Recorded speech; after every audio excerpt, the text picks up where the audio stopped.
Bonjour à tous. Heureux de vous retrouver ce matin pour que nous puissions poursuivre cette série sur les grands classiques de la foi, parce que nous avons hérité de plusieurs beaux cantiques qui viennent de nos prédécesseurs dans la foi.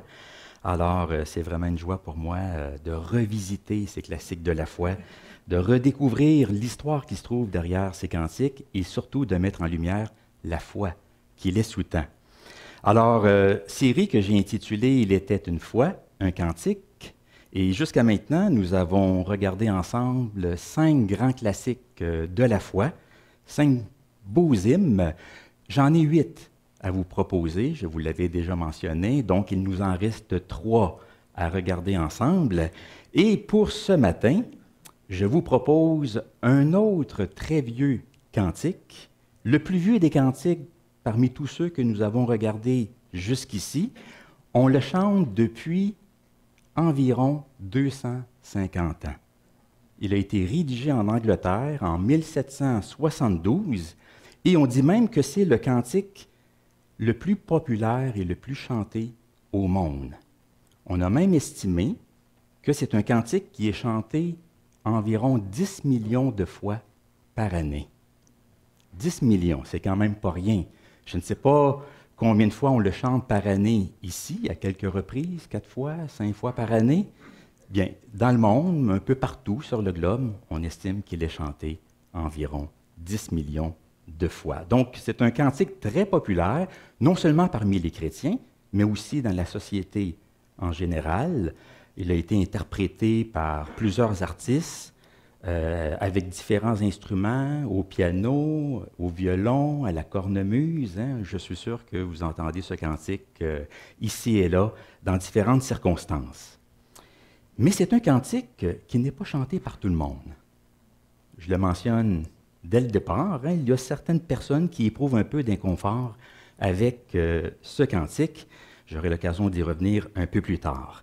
Mais ce cantique, vous le connaissez, grâce infinie. Alors, c'est vraiment un incontournable. Je vous avais dit dès le début de cette série que j'étais pour l'aborder. Je ne peux pas l'ignorer, passer à côté. Alors, c'est aujourd'hui que j'ai décidé de l'aborder.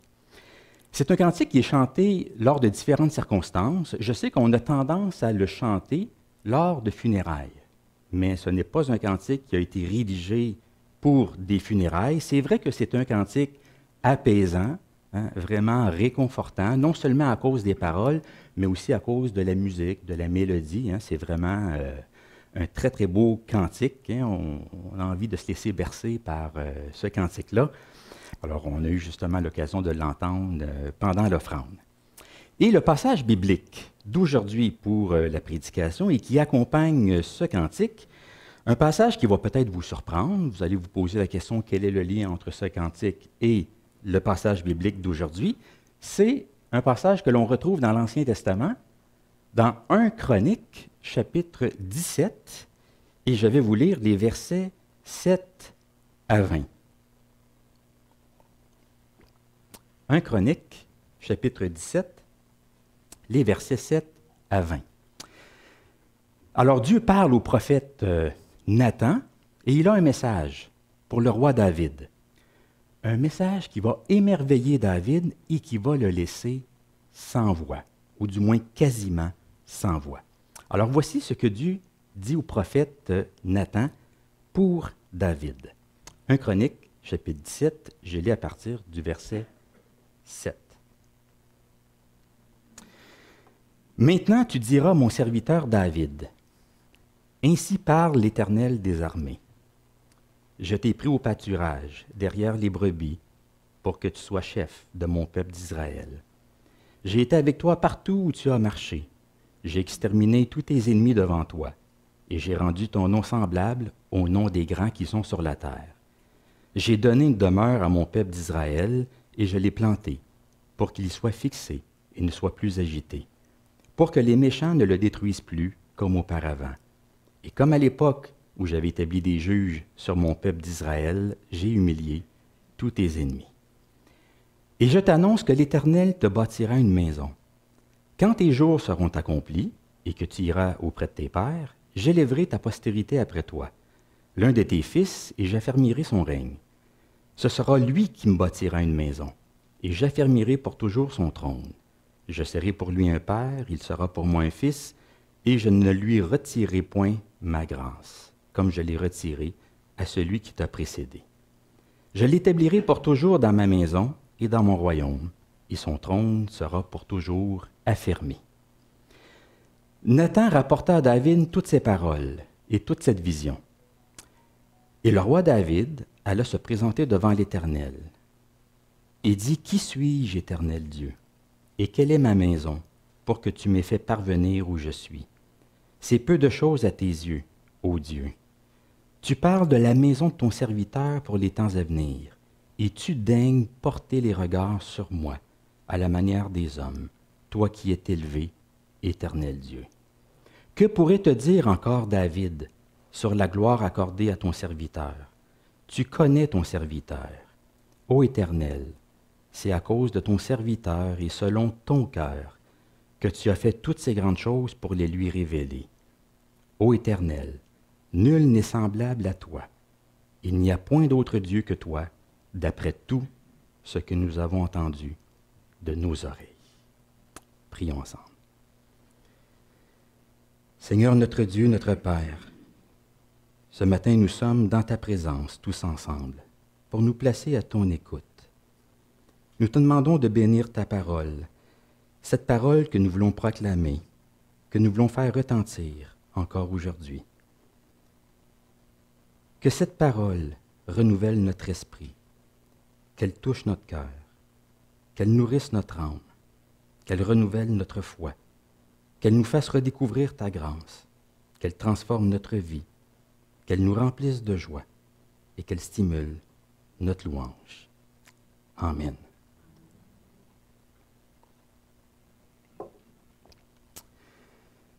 Grâce infinie.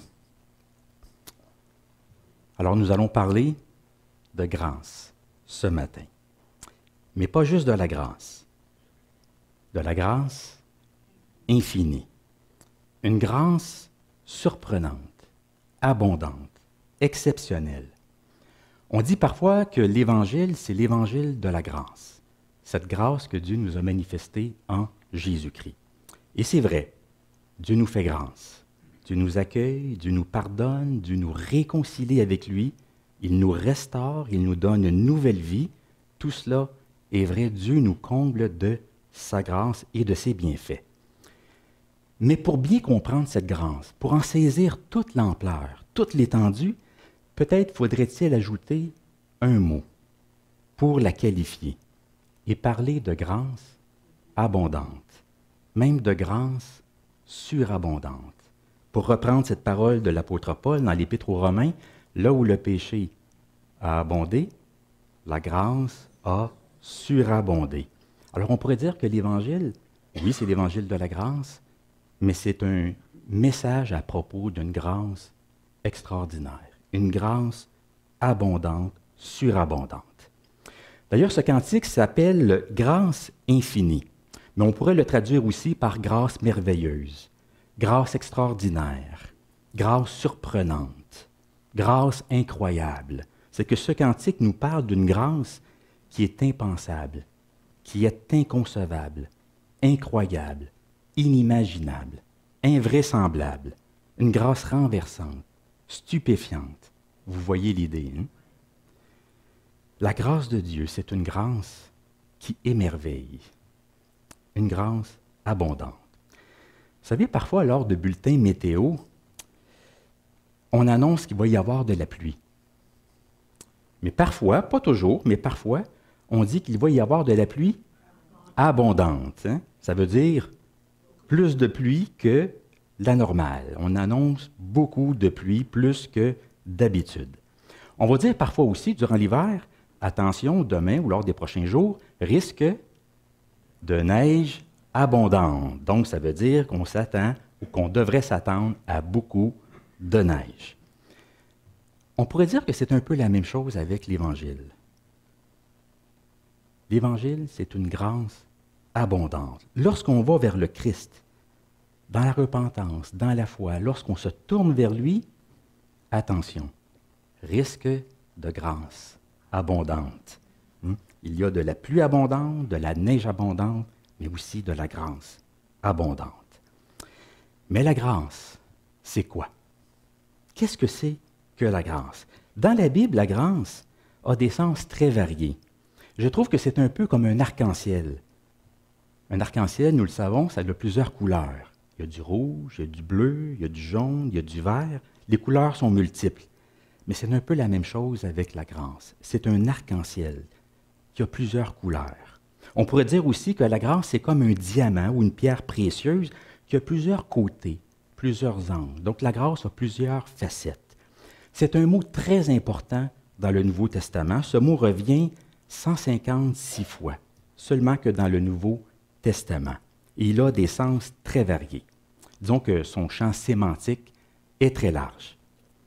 Mais disons, pour faire court, au risque de simplifier, que la grâce, c'est une bonté et une bienveillance qu'on ne mérite pas. Une bonté, une bienveillance de la part de Dieu qu'on ne mérite pas. Autrement dit, c'est la faveur imméritée de Dieu. La grâce implique une gratuité, la réception d'un don qu'on ne mérite pas.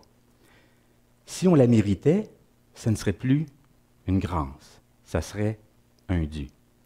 La grâce et le mérite, ça ne se mélange pas. C'est un peu comme de l'eau et de l'huile. Avez-vous déjà essayé de mélanger de l'eau et de l'huile? Faites l'expérience. Vous pouvez brasser de l'eau et de l'huile ensemble. Vous allez avoir l'impression que les deux se mélangent.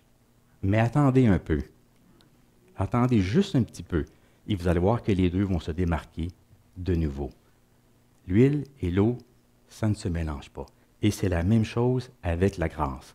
On peut essayer de débrasser ensemble, mais les deux vont finir par se démarquer. La grâce, c'est une bonté, une bienveillance de Dieu qu'on ne mérite pas. On ne peut pas se présenter devant Dieu et lui dire « Je mérite la grâce ». C'est complètement contradictoire. Je mérite que Dieu me fasse grâce. Je mérite que Dieu me pardonne. On ne peut pas dire cela. C'est une bonté, une bienveillance que Dieu ne nous doit pas. C'est une faveur qu'il nous fait, une faveur imméritée. Alors ce cantique, Grâce infinie, c'est un hommage, c'est un éloge à la grâce de Dieu. Une grâce qui est surprenante, qui dépasse l'entendement humain, la raison humaine. Une grâce qu'il est difficile de mesurer et de concevoir. L'auteur de ce cantique, vous le voyez juste ici, c'est un homme du nom de John Newton, qui a vécu au 18e siècle en Angleterre. C'était un pasteur de l'Église anglicane. Ce qu'il y a de particulier chez lui, c'est qu'il était reconnu pour être un pécheur notoire. C'était un homme dur, un homme violent, cruel, un libertin, un blasphémateur, un homme dont le comportement éthique laissait grandement à désirer. Disons qu'il avait une conscience morale très élastique. Alors, il avait très, très mauvais caractère. Il a été marin pendant plusieurs années de sa vie et on rapporte qu'il blasphémait tellement que les autres marins, ces vieux loups de mer, comme on disait parfois, en étaient choqués. Ils en étaient choqués. Mais un jour, il a fait l'expérience de la grâce de Dieu. Et c'était lors d'une tempête en mer. Peut-être que vous connaissez déjà un peu son histoire. Je vous la résume rapidement. C'était en 1748. Il était sur un navire en direction de l'Angleterre et une grosse tempête s'est levée. Une très violente tempête. Et donc le navire était ballotté de tous côtés. Tous craignaient pour leur vie. Et pendant cette tempête-là, il est arrivé à un point où John Newton s'est mis à implorer l'aide de Dieu et sa miséricorde. Il a dit, si Dieu ne nous fait pas miséricorde, nous sommes tous perdus. Et ça, c'est une phrase qui, venant de lui, a surpris son capitaine. Il ne s'attendait pas à ce que cette phrase-là vienne de sa bouche. Et par miracle, bien, tous ont survécu. Le navire est resté à flot, il n'a pas coulé, il a été endommagé, il a dérivé, mais éventuellement, après quelques semaines, après environ un mois, le navire est arrivé en Irlande et dès ce moment, sans tarder, John Newton s'est mis à prier régulièrement, il s'est mis à aller à l'église et ça a été pour lui le début d'une démarche de conversion. Sa vie a pris une nouvelle direction, une nouvelle trajectoire.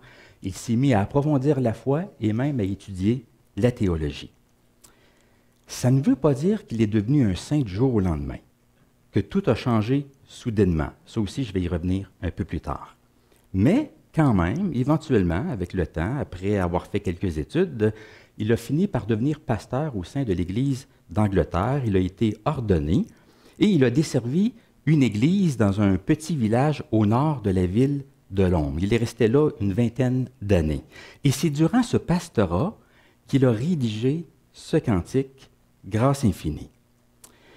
J'ai mentionné tout à l'heure que nous avons tendance à chanter ce cantique-là lors de services funéraires. Mais il faut savoir qu'à l'origine, ce n'était pas un cantique pour un service funéraire. C'était un hymne pour un service religieux qui était la célébration du jour de l'an. C'était pour célébrer le jour de l'an 1773. Donc, il a rédigé son cantique peu de temps avant, vers la fin de l'année 1972, en prévision de cette célébration-là, dans le cadre de la nouvelle année.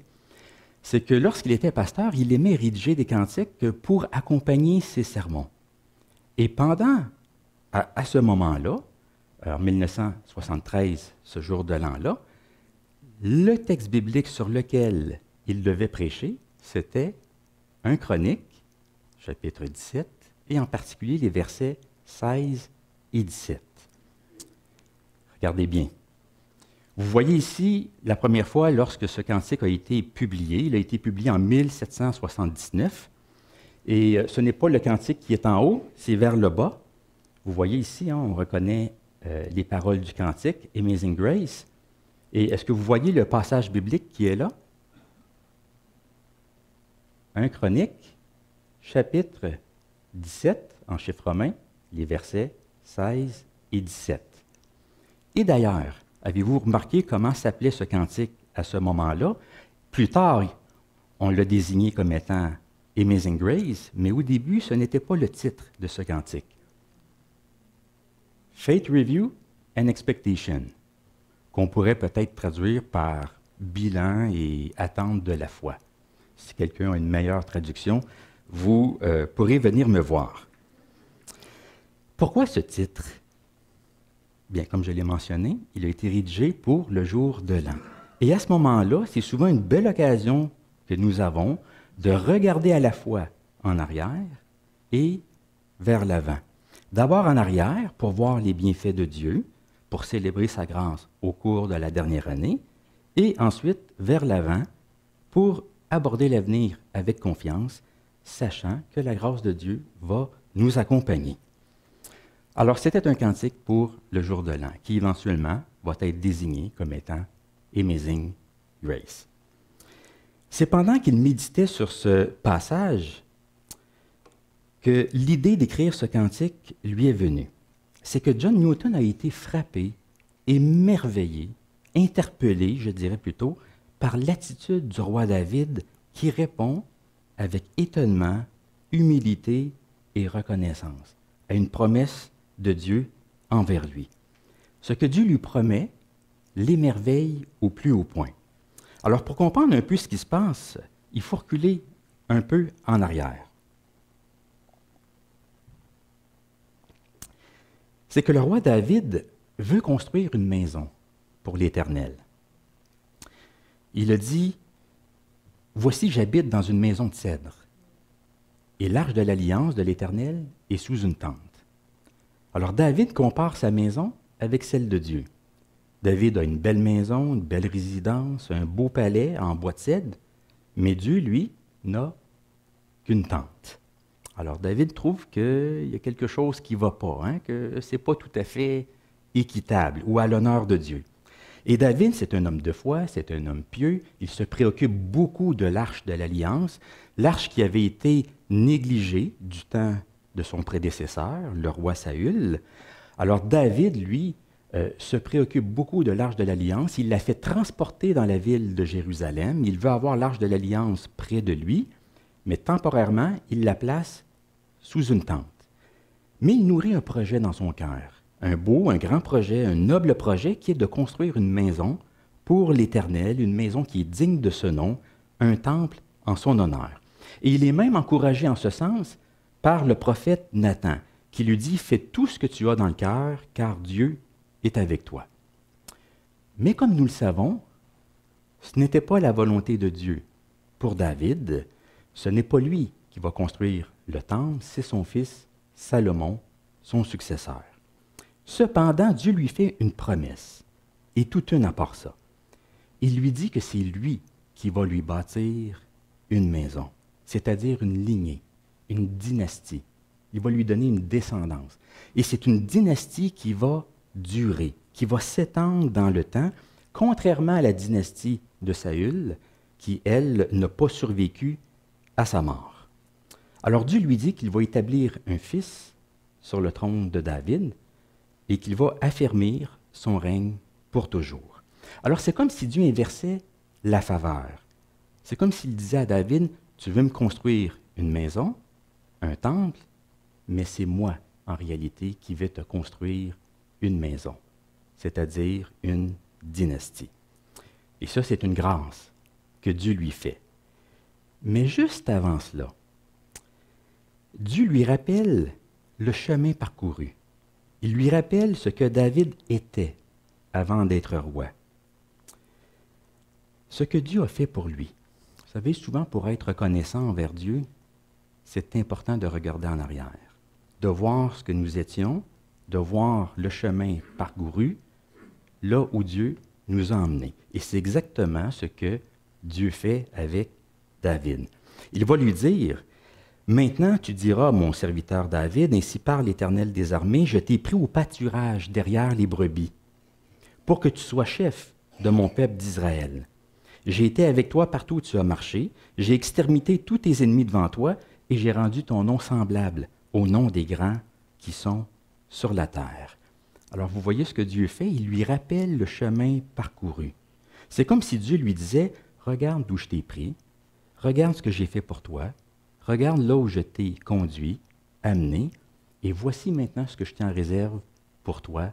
Je vais te construire une maison, je vais affermir ton trône pour toujours à travers ta descendance. » La grâce de Dieu, elle est au passé, elle est au présent, mais elle est aussi à l'avenir.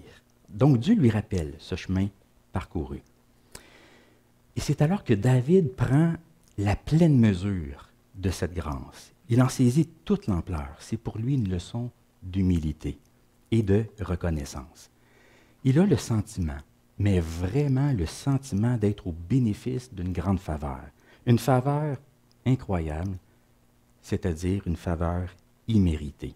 Alors, qu'est-ce qu'il fait lorsqu'il entend ces paroles-là?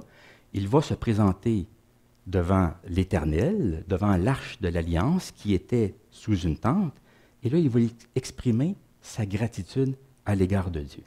Voici ce qu'il lui dit. « Qui suis-je, Éternel Dieu, et quelle est ma maison, pour que tu m'aies fait parvenir où je suis? » Qui suis-je? C'est peu de choses à tes yeux, ô Dieu. Tu parles de la maison de ton serviteur pour les temps à venir, et tu daignes porter les regards sur moi, à la manière des hommes, toi qui es élevé, Éternel Dieu. Que pourrait te dire encore David sur la gloire accordée à ton serviteur? David est impressionné par ces paroles de Dieu à son égard. Ça le rend humble, ça le laisse sans voix. Que dire de plus? Que peut-il vraiment dire de plus face à cette faveur-là de la part de Dieu? Et tout ce qu'il peut faire, c'est se rendre humble devant lui et louer Dieu pour sa grâce et pour sa grandeur. Et c'est exactement ce que David fait. On le voit un peu plus loin, au verset 20. « Ô Éternel, nul n'est semblable à toi. Il n'y a point d'autre Dieu que toi, d'après tout ce que nous avons entendu de nos oreilles. » Il s'incline devant la grâce. et devant la grandeur de Dieu. Et ce sont ces paroles de David qui ont touché le cœur de John Newton. Alors qu'il méditait sur ce texte, il n'a pas pu s'empêcher, lui aussi, de regarder en arrière et de célébrer la grâce de Dieu envers lui. Il a eu lui aussi le sentiment d'être au bénéfice d'une grâce incroyable. Autrement dit, c'est qu'il s'est vu dans ce passage. C'est un texte qui parle d'une faveur à l'égard de David, mais John Newton s'est vu dans ce passage comme si c'était lui qui finalement recevait une grâce de la part de Dieu. Il s'est mis à reconsidérer sa vie jusqu'à maintenant. Il s'est rendu compte de cette grâce que Dieu lui avait faite. Et c'est alors qu'il a rédigé ce cantique qui s'inspire de son expérience personnelle. C'est en fait un cantique autobiographique. D'ailleurs, c'est un cantique qui utilise beaucoup le pronom, la première personne du singulier, le « je ». On retrouve souvent dans ce cantique « j'étais perdu »,« j'étais aveugle »,« je connu »,« je vois », ce qui était plutôt inhabituel pour l'époque. Mais il s'inspirait de sa propre expérience personnelle. Donc ce cantique, c'est son histoire, c'est son récit, son expérience et sa gratitude, sa louange à l'égard de Dieu.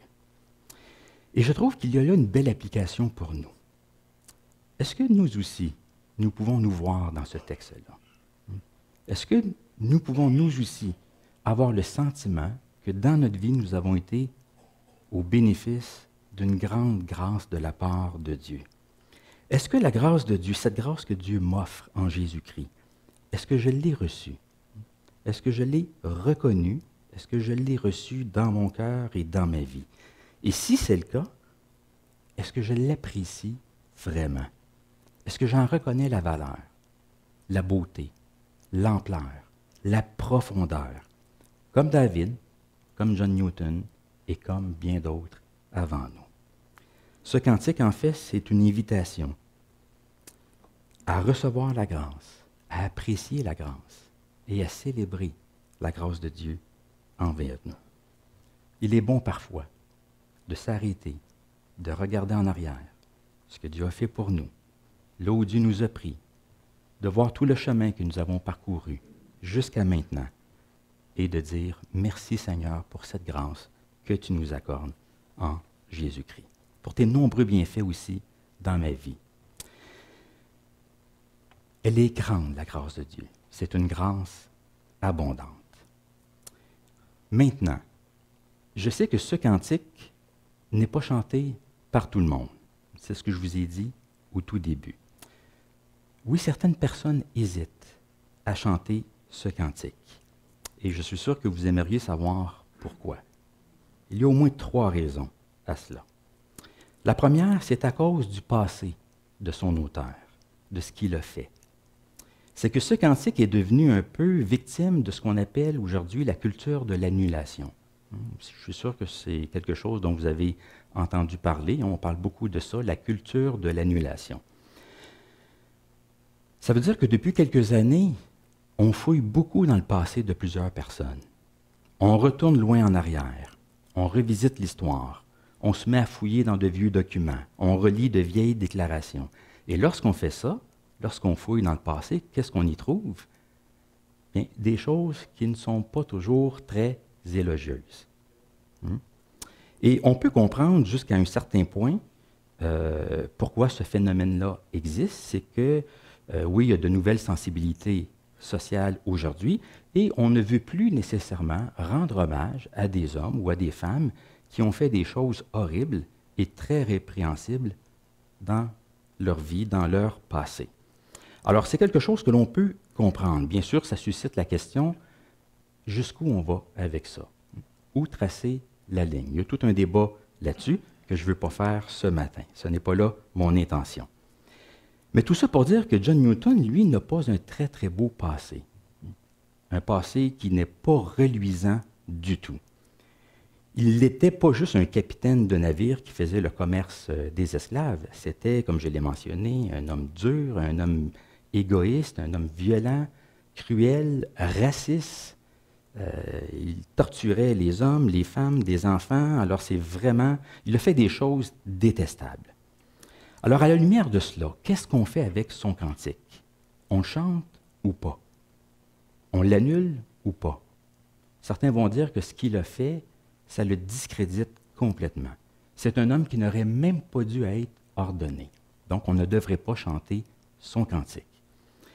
Alors que d'autres vont dire que si on fait ça, si on arrête de chanter ce cantique, bien c'est peut-être passer complètement à côté de ce que c'est que la grâce. Et d'autant plus que cet homme-là s'est repenti. Et éventuellement, il a reconnu ses torts, il a reconnu ses fautes, il a reconnu que l'esclavage était une institution dégradante, il a joint sa voix à ceux qui voulaient combattre ce mot social-là. Alors, certains vont dire que oui, il faut continuer de chanter ce cantique-là parce que c'est célébrer justement la grâce transformatrice de Dieu dans notre vie. Une autre raison, la deuxième raison qui explique pourquoi certaines personnes éprouvent de l'inconfort, elle est aussi en lien avec son passé. C'est à cause de ce qu'il a continué de faire après sa conversion. Ça va peut-être vous étonner, et je sais que ça peut ébranler certaines personnes, mais John Newton n'a pas arrêté tout de suite, sur le coup, de faire le commerce des esclaves, même après sa conversion. Il a continué de faire cela encore pendant quelques années, pendant 6 ans. Alors on se dit, comment quelqu'un qui prétend être chrétien, qui a expérimenté la grâce de Dieu, qui chante la grâce de Dieu, pouvait-il continuer de faire ce qu'il faisait? Pourquoi n'a-t-il pas arrêté tout de suite? C'est de l'hypocrisie. Donc on ne devrait plus chanter son cantique. Qu'est-ce qu'on peut répondre à cela? C'est vrai, on ne peut le nier, c'est historique qu'il a bel et bien continué de faire le commerce des esclaves après sa conversion. Et on peut le déplorer haut et fort, c'est malheureux. Mais en même temps, c'est que son récit, son parcours, c'est pour nous une grande leçon de réalisme. Une grande leçon de réalisme. Et ça nous aide à comprendre comment s'opère la transformation humaine réellement. La vérité, c'est que ça nous en prend du temps. Beaucoup de temps pour comprendre toutes les implications de l'Évangile dans notre vie. Et surtout, les implications sociales, économiques et raciales de l'Évangile. C'est que souvent, on est aveuglé par notre culture. On est aveuglé par nos billets collectifs. On est aveuglé par les mentalités sociales, aveuglé aussi par nos intérêts personnels, par nos propres préjugés. Et ça en faut du temps pour les mettre en lumière, pour les reconnaître et pour se défaire de tout ça. Presque toute une vie. Il est possible d'être chrétien tout en ne voyant pas tout de suite tous les maux de notre société que nous devrions corriger et réparer. Et ça a été la même chose avec John Newton. Il avait une belle pratique religieuse, une piété personnelle, une belle moralité personnelle. Il a arrêté de jurer, il a arrêté de blasphémer, il a arrêté de boire de façon excessive. Il est devenu un mari aimant, un pasteur chaleureux qui cherchait le bien des gens.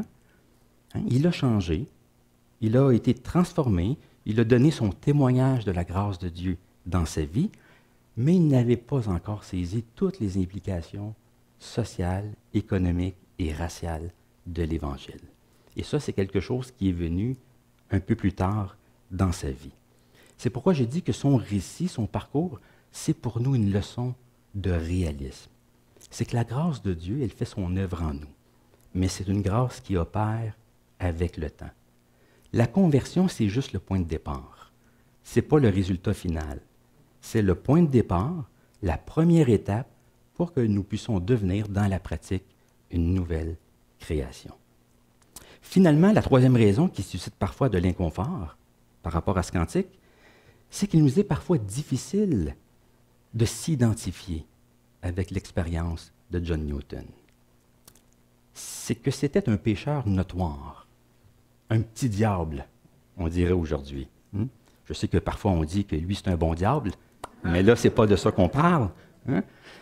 Et je sais que parfois, nous, on aime les histoires de transformation soudaine, les transformations dramatiques. On aime voir parfois des gens qui vivent comme des diables et qui, du jour au lendemain, se mettent à vivre comme des anges. Nous, on regarde son exemple et on se dit, on n'est peut-être pas des anges, mais on n'est peut-être pas des diables non plus. On a de la difficulté à s'identifier avec ce que lui a fait. Mais on n'a pas besoin d'avoir fait des choses horribles dans notre vie pour reconnaître notre besoin de pardon et de grâce. Le Seigneur ne nous demande pas de nous comparer à John Newton, à sa vie, à ce qu'il a fait pour finalement dire « Je ne suis pas si pire après tout. Je n'ai pas besoin de grâce tant que ça. » Non, la réalité, c'est que nous avons tous besoin de grâce et de pardon. Nous avons tous besoin de pardon. Et si nous en doutons, bien, nous pouvons demander l'avis de notre conjoint. Ça pourrait nous éclairer un peu. Il y a de la noirceur dans toute vie, dans tout homme, dans toute femme. Une noirceur que seule la lumière de la grâce peut dissiper. Oui, nous avons tous besoin de grâce et de pardon, même si notre vie n'a pas ressemblé ou ne ressemblait pas à celle de John Newton.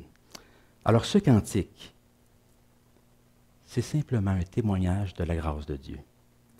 Je ne sais pas comment ce cantique résonne en vous, dans votre cœur, mais c'est un cantique qui nous invite à reconnaître la grâce, à la recevoir, à l'apprécier et à la célébrer. Alors, est-ce que je l'ai reçue, cette grâce-là? Est-ce que je suis allé vers le Christ, dans la repentance et dans la foi, pour recevoir une grâce abondante? Et si c'est le cas, est-ce que je l'apprécie, cette grâce-là? Et même des années plus tard, au cours de ma vie chrétienne, est-ce que j'apprécie cette grâce? Est-ce que j'en reconnais sa valeur, sa beauté, toute sa profondeur? Comme David, comme John Newton et comme bien d'autres avant nous. Alors oui, célébrons la grâce de Dieu. Que tout cela nous conduise à la louange, à célébrer le Dieu de grâce, comme David le fait. Ô Éternel, nul n'est semblable à toi. Il n'y a point d'autre Dieu que toi, d'après tout ce que nous avons entendu de nos oreilles.